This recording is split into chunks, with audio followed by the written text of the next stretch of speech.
Ok, donc déjà je me présente, Benjamin Rechou, donc je suis Scrum Master, Product Owner, coach agile pour Scalian.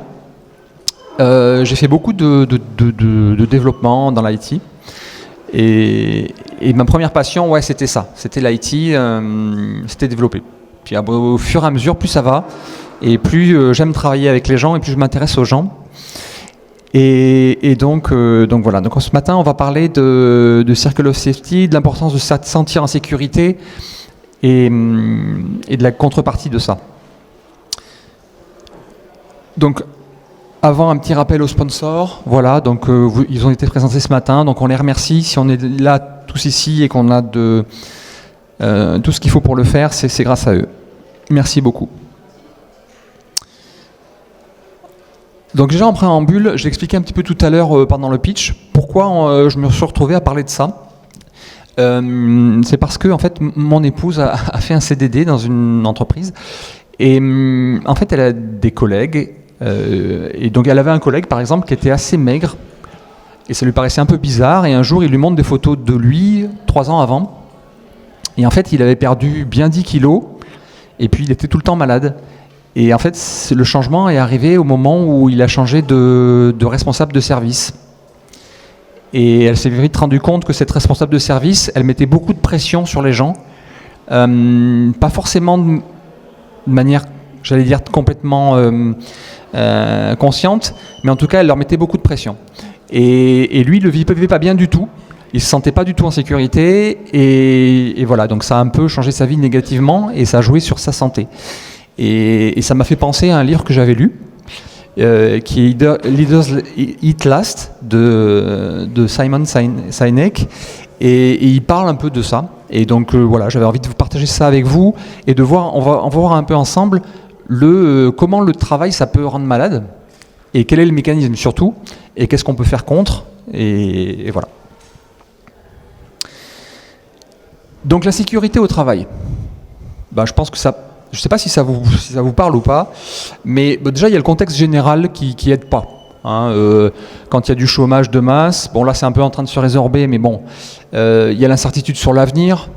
Par exemple là tout de suite il y a la crise en Ukraine, il y a l'économie, enfin l'écologie, il y a les ressources. Bon, voilà. Le climat peut être anxiogène, donc ça ne peut ne pas aider.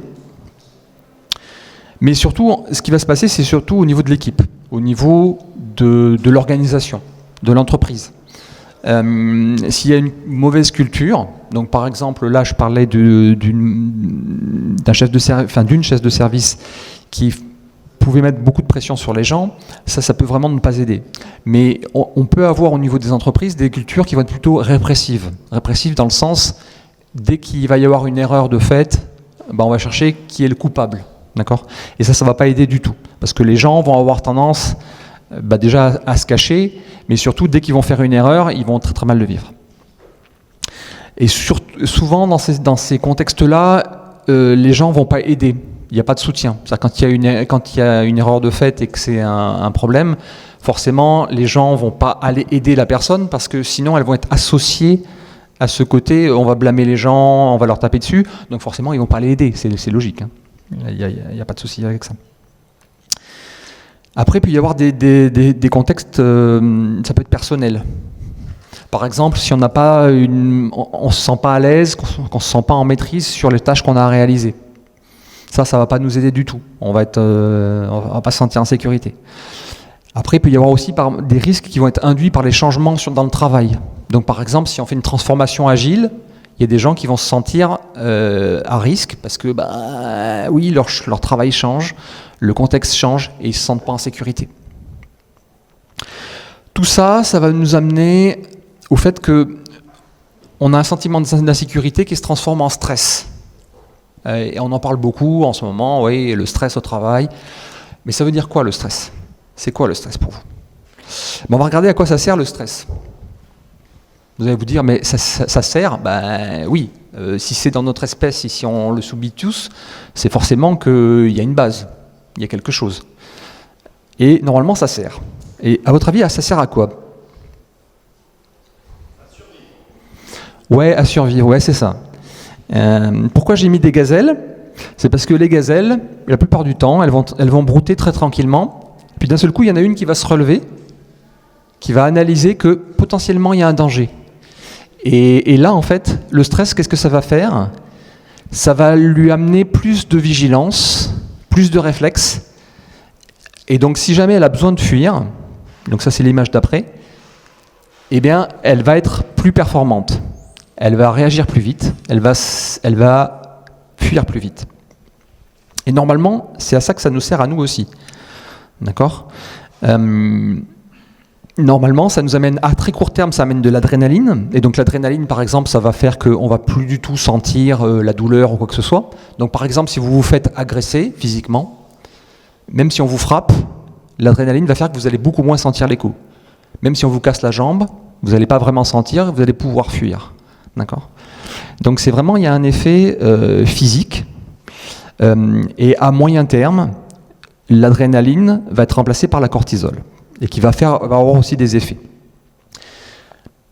Et en tout cas, tout ça va booster effectivement notre physique, va booster nos réflexes. Et donc par exemple, ça va chez l'humain, ça va avoir un effet sur le néocortex, ça va inhiber le néocortex, donc celui qui est plutôt le responsable de la pensée, des choses complexes. Ça va l'inhiber au détriment du cerveau reptilien, qui lui est sur les réflexes. D'accord ? Et c'est assez logique. Hein. Ça va aussi ça va inhiber notre néocortex, mais ça va aussi mettre un petit peu en sommeil et derrière tout ce qui est système immunitaire. Alors, normalement, c'est pas gênant. Si c'est pour un quart d'heure, une demi-heure, c'est pas grave. Le problème, c'est que nous, on se retrouve dans un mode où les gens vont subir le stress au travail tous les jours, 8-10 heures par jour. Et donc là, le corps, il n'est pas fait pour ça du tout. D'accord ? Et c'est pour ça qu'on va avoir des effets qui sont complètement indésirables et qui vont être liés à ça, à l'inhibition donc, du système immunitaire et du néocortex. Notamment, hein. Il y a d'autres effets, mais voilà. Donc qu'est-ce que ça va amener comme conséquence ? Déjà sur le travail, c'est plus difficile de se concentrer. Parce qu'effectivement, on a inhibé notre cerveau principal. Donc si on stresse les gens, normalement, on ne les aide pas à travailler. Alors, à part si votre travail est physique et que vous devez soulever des poids, mais normalement, la plupart des gens vont avoir un travail, un minimum intellectuel. Et donc, ne serait-ce que, par exemple, quelqu'un qui rend la monnaie à une caisse, si vous la stressez, elle risque de se tromper, parce qu'elle ne sait plus compter. Et ça, c'est un effet de ça. Donc forcément, ça va pas aider du tout à réfléchir, ça va pas du tout aider à être créatif. Donc dans nos métiers qui sont de plus en plus, intellectuels, c'est vraiment un souci. Et bien sûr, sur le long terme, ça va avoir un effet sur la santé. Donc le risque de développer des maladies va être accru. Et c'est vraiment ça. Et ça va aider aussi, ça va augmenter le risque de surmenage. Donc toutes ces choses-là, on est bien d'accord que c'est négatif pour les gens, mais c'est négatif aussi pour l'entreprise. Donc, qu'en tant qu'entreprise, on ne doit pas laisser faire ça, puisqu'on sait qu'on va, un peu détruire les gens qui travaillent pour nous. Donc, on a besoin normalement de les protéger. Donc, on va continuer cette vue un petit peu, des hormones et de l'homo sapiens pour se rassurer un petit peu. C'est-à-dire qu'il n'y a pas que du négatif dans nos histoires d'hormones. Il y a des hormones qui peuvent vraiment aider.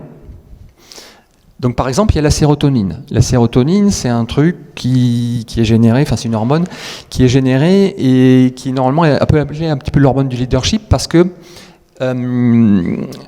c'est l'hormone qui est générée quand on reçoit des compliments ou de la reconnaissance. Par exemple, si on dit « Ah ouais, t'as vraiment bien aidé l'équipe, bravo », normalement, ça génère de la sérotonine chez les gens. Et donc, cette sérotonine, elle va avoir un effet sur le contrôle de la douleur, mais par exemple aussi le contrôle de l'agressivité. C'est une hormone qui fait de l'inhibition. Et donc, ça évite, en fait, tous les comportements, un peu bestiaux. Donc c'est pour ça que normalement les gens qui sont leaders, c'est plus facile normalement de se contrôler et de ne pas agresser les autres et de ne pas céder à ces tentations quand on est sous ce régime-là. Ben, ça suppose aussi qu'effectivement on soit vraiment dans le mode où on se sent valorisé. Une autre hormone qui normalement est plus connue, c'est l'ocytocine.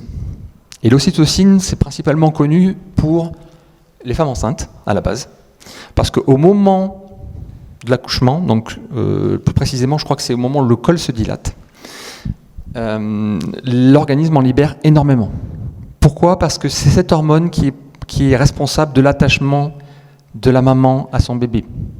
D'accord ? Et qui fera que l'attachement va durer toute la vie. Donc c'est extrêmement puissant. Mais, donc c'est pour ça que c'est aussi l'hormone de l'amitié, de l'amour, de la confiance. Mais c'est quelque chose qui est généré à d'autres moments. Par exemple, vous êtes dans la rue, quelqu'un est en train de se déplacer, il a par exemple un sac de courses, puis il échappe son sac de courses. Il va y en avoir partout dans la rue. Si vous vous arrêtez et que vous l'aidez, vous allez l'aider, à la fin, vous vous sentez bien, vous avez un truc sympa. Ben, ça, c'est l'ocytocine. Donc ça va être généré pour vous, mais aussi pour la personne que vous aidez.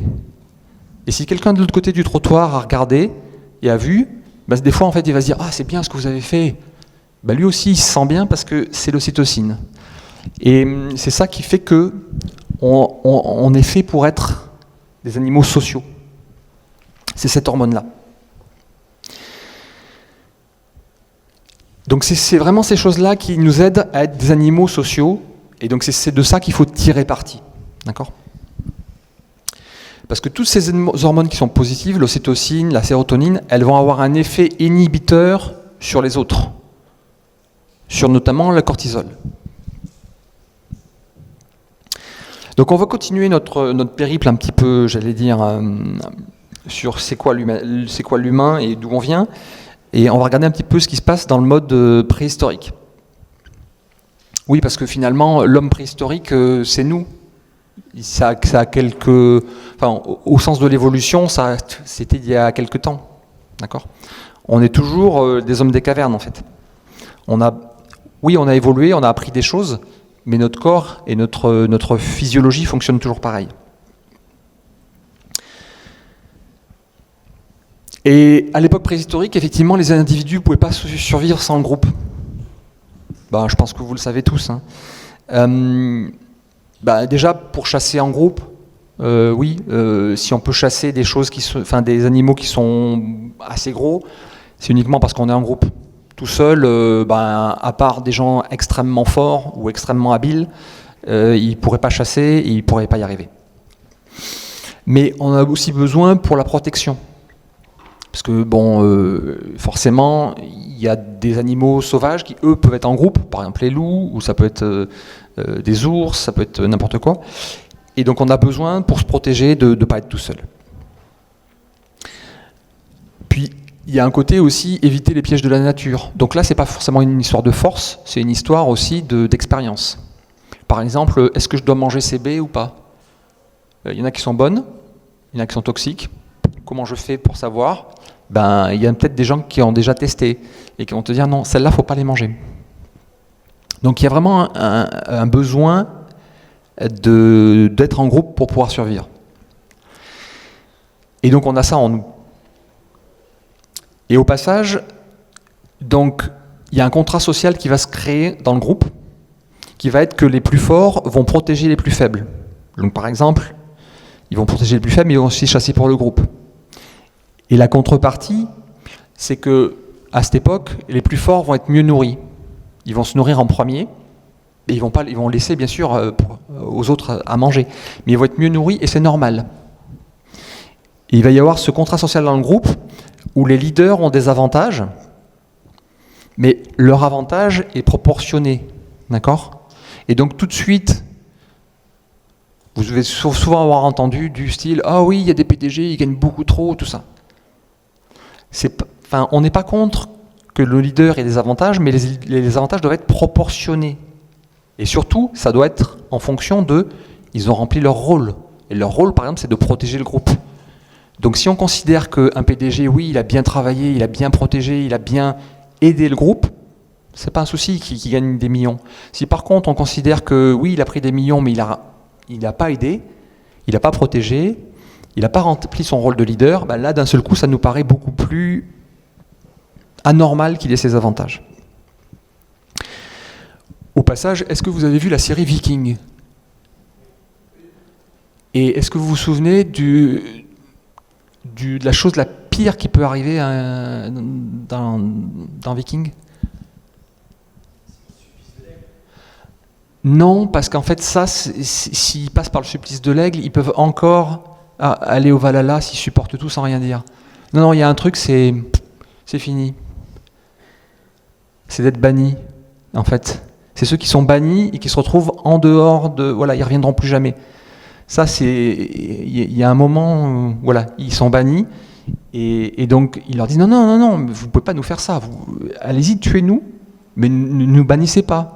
Ils préfèrent survivre, effectivement être subi à un supplice ou quoi que ce soit, plutôt qu'être banni, parce que être exclu du groupe, c'est terrible.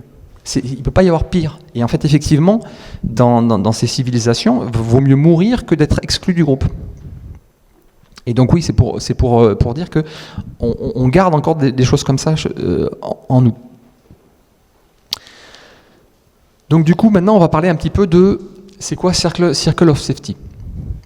C'est de se dire qu'on a besoin, tous, dans notre vie personnelle et donc forcément aussi au travail, puisqu'on va passer beaucoup de temps au travail, de se sentir en sécurité. C'est-à-dire que tout ce qu'on connaît, tout ce qui est autour de nous, normalement, on a besoin que ça soit quelque chose de confiance. Et l'extérieur, l'étranger, va être l'inconnu et la source de danger. Et donc, par exemple, il y avait des expériences sociales qui étaient assez sympathiques, assez instructives, j'allais dire.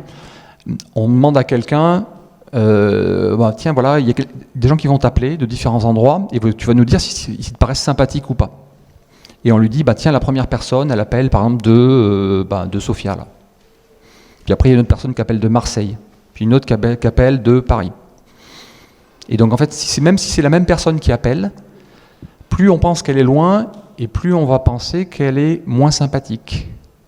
Parce qu'en fait, effectivement, on a une notion de, si les gens sont proches, on leur fait plus confiance. Et donc, on a besoin d'avoir cette sensation de sécurité pour se sentir bien, et surtout pour agir normalement, j'allais dire. Et donc ça fait référence au fait qu'on a besoin de rester dans le groupe et de ne pas se sentir exclu à la moindre erreur. Donc par exemple au sens du travail, si à chaque fois qu'il y a une erreur de fait, on risque de perdre sa place, forcément ça va avoir des grosses implications. On a besoin aussi d'être reconnu pour ce qu'on amène au groupe. Ben oui, c'est que grosso modo, si on sent qu'on amène quelque chose, on est légitime dans le groupe. Donc on est légitime d'être protégé aussi. D'accord ? Donc voilà, c'est important d'être reconnu pour ce qu'on amène. Aussi, on va avoir besoin que les autres nous aident et qu'on puisse aider les autres. Donc voilà, cette notion de soutien aux autres qui va nous aider et qui va faire que voilà, on se sent dans le groupe, on se sent aidé et tout va mieux.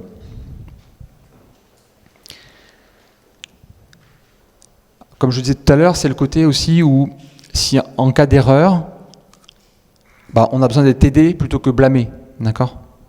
Donc ça, au niveau du travail, c'est important. La plupart du temps, quand on fait une erreur, c'était pas parce qu'on en avait envie. C'est parce qu'on s'est trompé. Parce qu'on a oublié quelque chose, parce qu'on a mal fait quelque chose. Donc on a absolument besoin d'aide, et c'est ça qui va faire qu'on se sent en sécurité, et qu'on va considérer que, par exemple, notre équipe, on se sent bien, on est bien, et donc le danger, il n'est pas dans notre équipe, il est en dehors. D'accord ?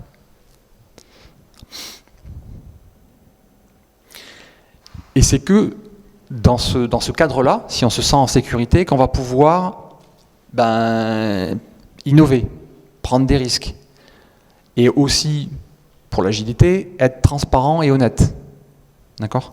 Si par exemple, à chaque fois qu'on fait une erreur, on va être blâmé, forcément on ne va pas être transparent. On va essayer de camoufler les erreurs qu'on fait, on va essayer de les minimiser. de les cacher, et ainsi de suite.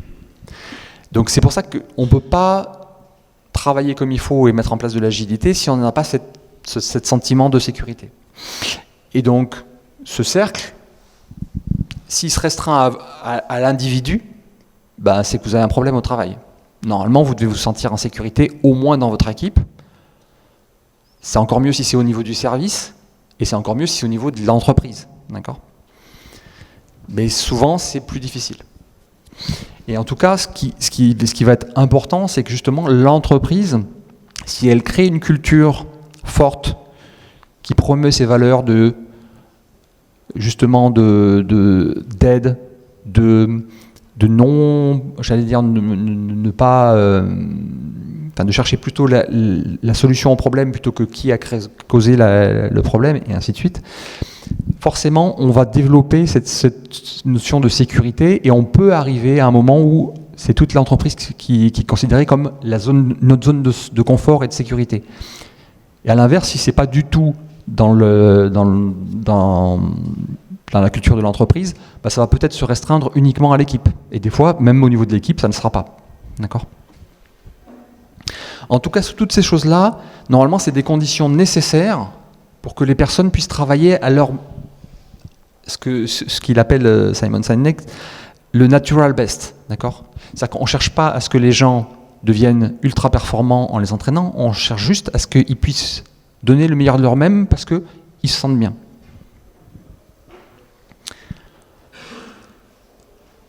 Je voulais vous exposer un exemple qui montre un peu ce que ça peut donner quand on pousse les choses dans ce sens-là. Est-ce que vous voyez bien ? Ouais. Donc ça, c'est la page web de Barry Wehmeller. Qu'est-ce que c'est comme entreprise ? Déjà, est-ce que vous arrivez à voir ce que c'est ? Ils sont vraiment mauvais parce qu'on n'arrive pas à voir ce qu'ils vendent comme produit.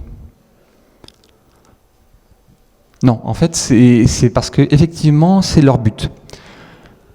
Leur but, c'est de dire, nous, on a une bonne stratégie de business, mais surtout, c'est que on s'occupe vraiment des gens qui travaillent pour nous. Et on considère que nos employés, en fait, ils sont performants parce que ils se sentent bien et qu'ils travaillent, ils ont un bon endroit pour travailler. Voilà. Et alors ça, comment ils sont arrivés là ? J'ai un petit peu de temps, je vais pouvoir vous raconter un petit peu l'anecdote. En fait, ça a été repris par la personne qu'on voit en bas. Donc, en 1975, son père était PDG on va dire CEO plutôt, de l'entreprise, et il décède prématurément. Et donc lui, il venait de finir ses études un MBA de finance, et il reprend l'entreprise qui était pas très en forme. Donc il applique tout ce qu'il avait appris à l'école, il arrive par des restructurations, par des changements de financement, à remonter l'entreprise, et tout se passe bien, ça marche très très bien. Et donc l'entreprise fonctionne assez bien. Et puis, on arrive en 1997, donc l'entreprise est bien, et il prend son petit déjeuner à l'extérieur, comme c'est souvent le cas aux États-Unis, et il voit des gens qui sont en train de discuter, et ils s'amusent bien, ils discutent de tout et de rien, ils font des paris, ils font des choses, et puis ils ont quand même, on voit qu'ils vont aller travailler parce qu'ils ont tous le même uniforme. Et donc ils ont l'air vraiment très heureux, et d'un seul coup, en fait, c'est l'heure, ils se lèvent, et d'un seul coup, leur physionomie change complètement. Ils vont aller travailler, et donc on voit qu'ils se ferment, et leur physionomie change complètement. À tel point que donc Bob Chapman, qui voit ça, est choqué. Et il se dit, mais comment c'est possible que juste en allant travailler, les gens changent du tout au tout ? Et donc à partir de ce jour-là, en fait, il fait attention à ce qui se passe dans sa société, et il va vouloir changer ça. Et donc il va faire beaucoup de choses à l'intérieur de l'entreprise pour dire, voilà, maintenant, on doit s'occuper des gens, on doit plus les protéger, Et ils doivent pouvoir se comporter au travail comme ils se comportent en extérieur. Et donc il va mettre ça en place. Et va arriver la crise de 2009. Donc en 2009, donc au passage, leur entreprise conçoit des systèmes, notamment par exemple sur du packaging, et les installe chez ses clients. Et en 2009, leur carnet de commandes baisse de 40%. Donc normalement, en tant que bon PDG, il doit rajuster les choses. Parce que s'ils continuent, forcément, ils vont perdre de l'argent, ils ne pourront plus payer les salaires. Mais il se dit, moi, je ne peux pas licencier des gens, c'est pas possible. Je ne peux plus. Donc, c'est pas ce que je veux faire. Et donc, ce qu'il a proposé à ses employés, c'est, sur la base du volontariat, si vous voulez, vous pouvez contribuer à aider l'entreprise en prenant jusqu'à 4 semaines de congé sans solde. Mais je ne veux l'imposer à personne. Si en moyenne, on prend tous 4 semaines de congé sans solde, normalement, il n'y a pas de souci. On va passer l'année, et puis on espère que l'année prochaine, ça ira mieux. Donc c'est ce qu'il a proposé à ses employés. Et en fait, ça a très bien marché. Il y a des gens qui ont pris plus parce qu'ils pouvaient. Il y en a d'autres qui ont pris un peu moins parce qu'ils ne pouvaient pas trop se permettre de ne pas avoir de revenus. Mais au final, ça s'est très bien passé. Et surtout, c'est que ça a créé de la cohésion encore plus dans l'entreprise. Et l'année d'après, quand ça a recommencé, en fait, ils ont explosé leur performance. Et depuis, les gens de Barry Wehmiller, c'est Wellman, hein, Wehmiller, non, c'est Wehmiller. Barry Wehmiller, en fait, ils se sentent attachés à l'entreprise.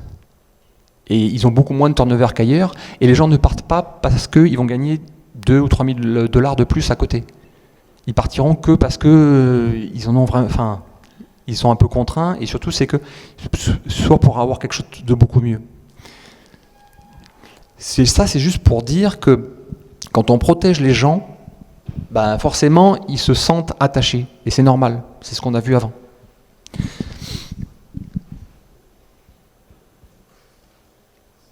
Donc au passage, c'est pour mettre en lumière le rôle des leaders. Comme je crois que c'est Nicolas qui en parlait ce matin, les leaders, ils ont un rôle d'écoute, mais ils ont un rôle, lui il disait apaisant, moi je dirais carrément de protection. C'est le côté où on doit protéger le groupe. Donc par exemple dans l'agilité, le Scrum Master il est censé protéger l'équipe. Oui, et c'est protéger l'équipe, ça peut aller loin. D'accord ? Si les gens se sentent vraiment protégés, si les leaders assument la responsabilité du groupe, là d'un seul coup, on décharge les gens de ça. D'accord ? Donc c'est important pour les leaders. Au passage, donc oui, les leaders normalement vont créer de l'intimité dans le groupe. Donc oui, pourquoi on fait des after-work ? Pourquoi on essaie de faire que les gens se connaissent ? C'est parce qu'effectivement, cette intimité va faire que ça crée de la confiance. Donc les gens vont mieux se connaître dans le groupe, vont plus se faire confiance, et donc la confiance, c'est ce qui va protéger du danger.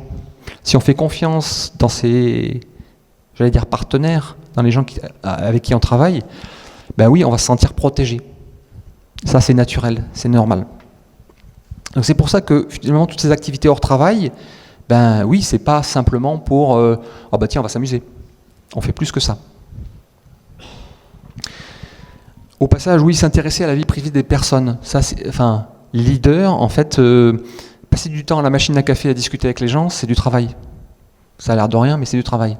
C'est-à-dire que si on peut faire que les gens se sentent en confiance, on va augmenter leur performance. Donc oui, on travaille. Donc un des rôles, ça va être donc de créer et d'entretenir ce sentiment de sécurité. Au passage, tous les frameworks agiles poussent sur cette culture qui doit être orientée résolution de problèmes. D'accord ? Un problème arrive, le but, c'est de vraiment chercher à comment on va le résoudre. Savoir comment c'est arrivé, c'est dans un deuxième temps. Une fois qu'on aura résolu notre problème, on pourra regarder, se dire, ok, comment on est arrivé là, qu'est-ce qu'on peut mettre en place pour empêcher l'occurrence de ce problème-là. Et en tout cas, on ne cherche pas à savoir qui a fait quoi et comment et blâmer les gens. Donc les leaders, ils doivent promouvoir aussi l'entraide, le partage de la connaissance. Parce que la connaissance, ça va être important. Ça va être le côté, on est utile au groupe. Si on ne sait rien faire, forcément, on se sent inutile dans le groupe. Donc on a besoin dans notre façon de travailler maintenant, la connaissance fait partie des choses qu'on doit avoir pour pouvoir être en mesure d'être efficace. Donc par exemple, les gens qui gardent leur précaré, ils vont à l'encontre de ça, on est d'accord ? Qui ne veulent pas partager, ah ben non, ça c'est ma responsabilité, c'est mon truc. Voilà. Quelque part, ils œuvrent contre le groupe. Donc, encourager les interactions positives, oui, ça a l'air bête, mais prendre des nouvelles des gens, surtout dans les temps en ce moment où il y a beaucoup de gens qui peuvent être malades, avoir le Covid, avoir des problèmes avec leurs enfants, parce que leurs enfants ont le Covid, par exemple, qu'ils doivent les garder. Voilà, c'est important ne serait-ce que prendre des nouvelles et de savoir. Parce que si les gens disent tiens oui j'ai tel problème, rien que le fait d'en parler, ça peut les aider. Ils savent que c'est un problème qui est connu du groupe, donc voilà, c'est pas un souci. On va pouvoir gérer ça ensemble. Et surtout, l'important, c'est de pouvoir ancrer les comportements positifs dans la durée. Et donc ça veut dire agir sur la culture de l'entreprise. Et donc par exemple au sein de mon équipe, je suis toujours content quand il y a des gens qui prennent du leadership, qui aident les autres. Et donc c'est important d'ancrer ça dans la culture, dans le mode, les gens qui savent que s'ils le font, c'est quelque chose qui est reconnu, qui est positif et qui, est valorisé. Voilà. Alors tout ça, ça n'a de valeur que si les leaders sont perçus et reconnus comme étant intègres. C'est-à-dire qu'ils ne font pas ça parce qu'ils pensent que ça va aider leur carrière. Ils font ça parce qu'ils pensent que c'est comme ça que ça doit être fait. Et que donc forcément, ils vont être constants dans le temps. Parce que si par exemple, maintenant on dit ça, mais que dans 2 ans on fait autre chose, ouais, ça se saura. Donc à partir de là, les gens n'auront pas confiance. Donc c'est très important, la cohérence et la continuité. Les gens ne font pas confiance dès le début. Par exemple, dans tous les groupes où je suis passé, quand je leur dis oui, pas de souci, tu peux faire ça, et si tu veux, j'en prendrai la responsabilité, c'est-à-dire que j'assumerai la responsabilité pour le groupe. Au début, ils vont me regarder et puis ils vont faire ouais, bien sûr. Mais si jamais ça merde, tu ne vas pas le réclamer, quoi. Mais quand ils vont voir qu'une fois, 2 fois, 3 fois, oui, je vais assumer et que oui, je vais prendre la merde, au bout d'un moment, ils vont me faire confiance. C'est uniquement la cohérence et la continuité qui vont faire que les gens vont vraiment faire confiance. Et bien sûr, dans les cas difficiles, pas dans les cas faciles. Si ça marche bien, oui, il n'y a pas de souci. Donc, c'est important, cette cohérence et cette continuité dans le temps, et c'est ça qui va créer vraiment la confiance sur le temps. Et qu'est-ce qu'on peut attendre donc si on arrive à mettre tout ça en place ? Hop. Alors pourquoi ça ne veut pas changer ? Qu'est-ce que j'ai fait ? Hop. Merci. Hop. Donc comme on l'a vu tout à l'heure, ce sentiment de sécurité, il va induire de la loyauté. De la loyauté par rapport au groupe, par rapport à l'entreprise et à la compagnie. Donc l'exemple tout à l'heure là, de Barry Wehmiller, c'est ça. On parlait de l'US Navy, il y a enfin non, j'en ai pas parlé justement, mais dans le livre, il explique comment l'US Navy recrute les Marines. Et en fait, c'est principalement là-dessus. Hop, attendez, pardon. Il y a un pop-up qui vient de... Hop. C'est principalement là-dessus, sur la confiance. Et sur le fait que c'est important que les gens dans le groupe se fassent confiance de manière absolue. Et donc la plupart donc il donne l'exemple, en fait, à un moment, il y a une opération spéciale dans un pays étranger, et il y a un un pilote d'avion qui est censé juste aider à la communication en faisant le relais, et puis à la surveillance. Et puis à un moment, ça se passe mal, et avec son jet, il va se rapprocher extrêmement près pour pouvoir ouvrir le feu et pour couvrir les gens. Mais en fait, tout le monde lui a dit, mais c'est fou ce que tu fais, tu prends des risques insensés. Parce que en fait, l'avion, il n'est pas fait du tout pour ça. Ouais, merci. Ouais. Et en fait, quand on lui demande pourquoi il l'a fait, il dit, mais parce que les autres l'auraient fait pour moi. C'est juste une histoire de... Il y a des choses qu'on fait uniquement parce qu'on sait que les autres le feraient pour soi. D'accord ? Et ça, c'est la motivation qui est la plus forte. Et c'est pour ça que l'US Navy recrute les gens comme ça. Donc, les gens seront beaucoup plus engagés et beaucoup plus motivés sur la durée. D'accord ? Parce que motiver les gens sur un événement particulier, oui, ça peut toujours se faire. Mais si on veut un engagement profond et une motivation qui soit vraiment profonde, on a besoin que les gens se sentent au sein d'un groupe et se sentent en sécurité. Comme je l'avais dit, on va avoir des meilleures performances. Pas parce qu'on a boosté les gens, mais simplement parce que les gens peuvent agir à leur, j'allais dire, natural best. Donc vraiment, ils se sentent bien, donc ils vont donner le meilleur de même sans effort. Et puis c'est ça qui va permettre l'innovation. Parce que innover, en fait, c'est prendre des risques et échouer beaucoup. C'est ça l'innovation. Il faut beaucoup échouer pour pouvoir réussir de temps en temps. Et donc, si on ne se sent pas en sécurité et que l'entreprise ne crée pas de la sécurité, on n'en fera pas de la vraie innovation. On fera de la fausse innovation, c'est-à-dire de faire des choses qui ne prennent pas de risques. Voilà, j'ai un petit peu de temps, si vous avez des questions, s'il y a des choses qui vous aviez envie de réagir, que ça vous a évoqué des choses, je peux vous tendre le micro. Pas celui-là, mais l'autre. Donc Camille me demandait ce qu'était devenu le collègue. Le collègue, il fait toujours beaucoup de séjours à l'hôpital. Et il n'a pas repris son travail. Donc, voilà. Pourquoi ? Parce qu'en fait... Non, ça je le dis pas. Mais parce qu'effectivement, il est dans une position où il se sent coincé. Parce que, oui, il est dans une situation où il n'est pas bien physiquement. Donc, passer des entretiens quand vous n'êtes pas très bien et malade, ça ne va pas très bien fonctionner. Mais il a besoin de ça pour vivre aussi. Et donc, il est coincé. Il est dans une situation où, ça va être compliqué. Alors bien sûr, la législation française fait que son entreprise ne peut pas le licencier, tout ça, mais il reste coincé. Donc un des conseils, c'est quand on sent que les choses ne sont pas bien, il ne faut pas attendre ce moment-là d'être pas bien. Il faut s'extraire de la situation tant qu'on peut et tant qu'on est, apte à trouver autre chose qui nous aille mieux. Voilà. Oui, allez-y. Oui, pardon.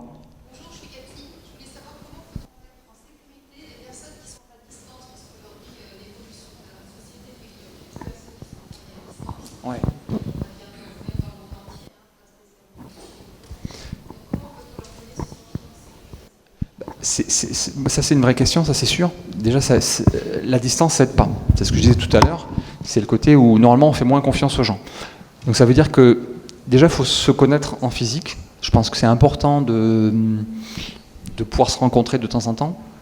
Et après, il y a beaucoup de choses qui peuvent se faire aussi dans le sens de se rencontrer régulièrement et de faire les petits cafés virtuels. Pendant le confinement, c'est ce qu'on faisait. C'est que par exemple, à 9h, on ouvrait le Teams en mode moi je bois le café et si vous voulez qu'on discute de tout et de rien, on peut boire le café ensemble. C'est un peu la machine à café en virtuel. Bon, ça a ses limites. Mais ça aide. Des fois, on peut parler de tout et de rien et ça peut aider. Mais c'est vrai que l'option du télétravail complet, oui, c'est un inhibiteur. Et c'est pas évident. Ouais.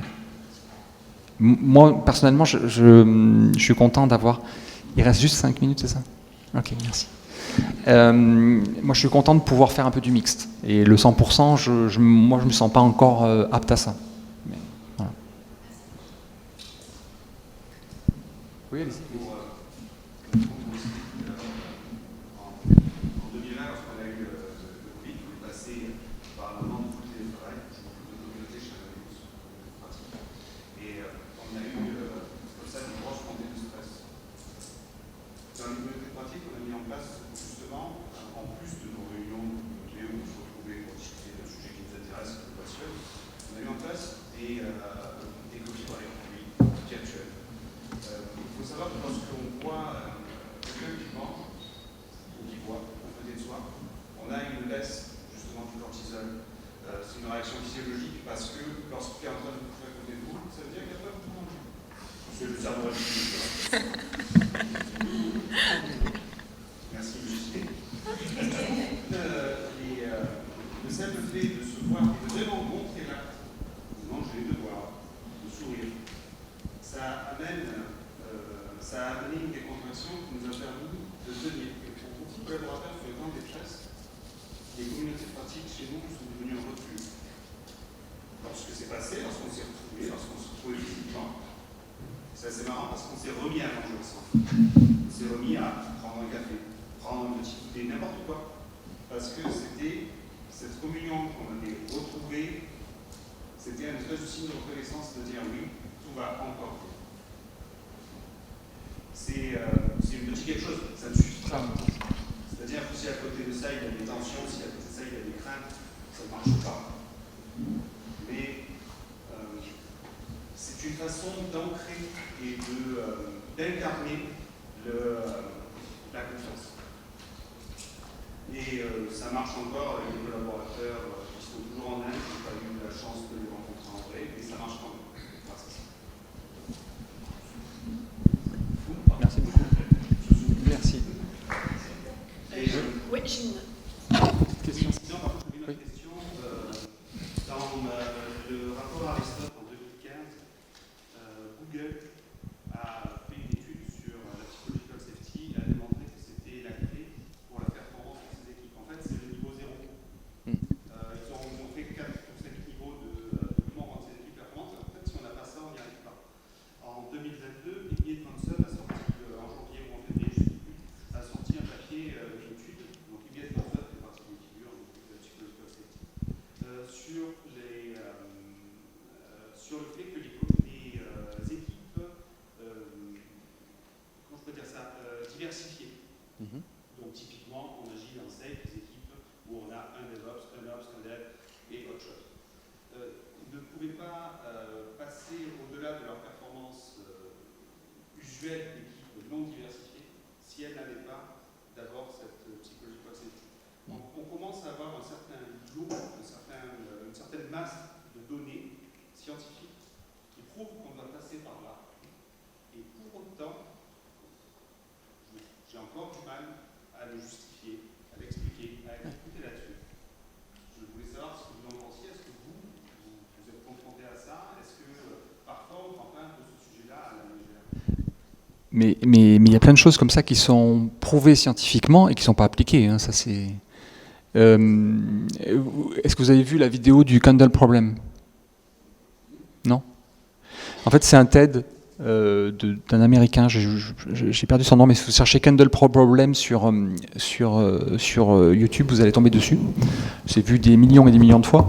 Et c'est une étude scientifique qui prouve que, pour vous la faire courte, si vous faites un travail intellectuel, le fait qu'on vous mette des rewards, donc une incitation si vous faites bien, en fait ça va vous faire décroître votre performance.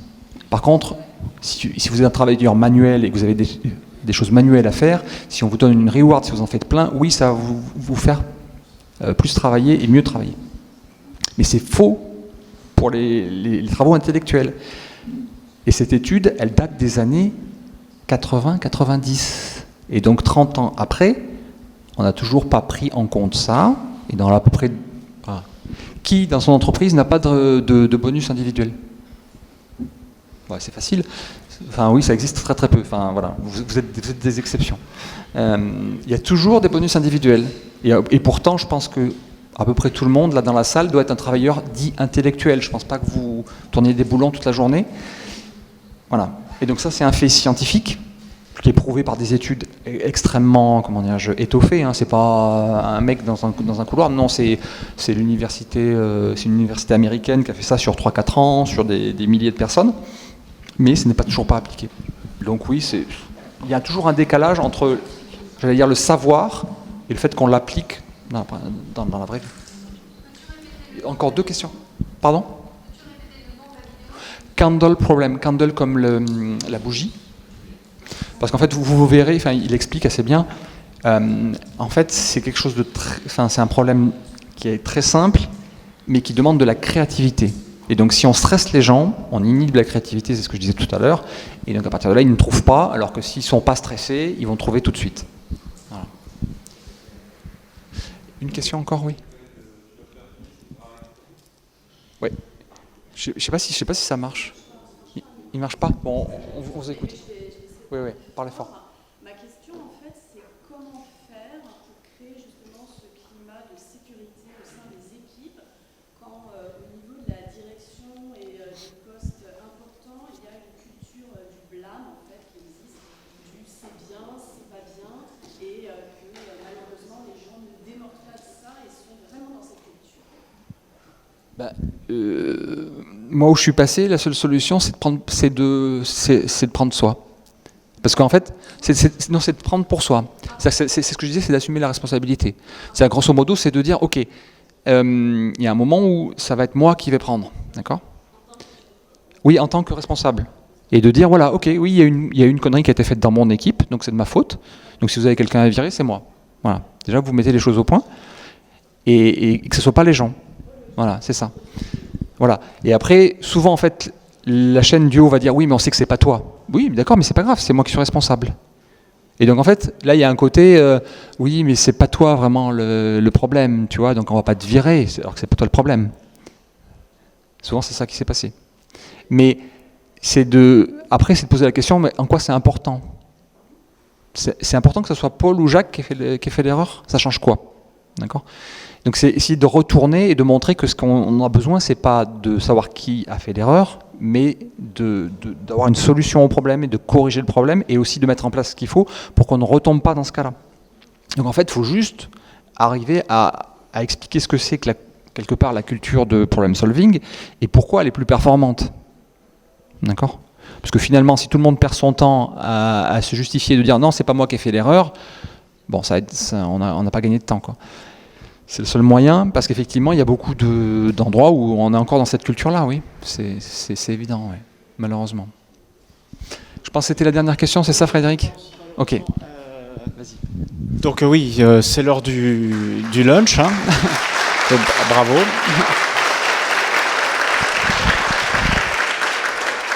N'oubliez pas de mettre vos commentaires sur le board Klaxoon. Je vous rappelle aussi qu'il y a les 2 compétitions qui sont en cours, donc n'hésitez pas à rajouter vos dessins ou vos selfies.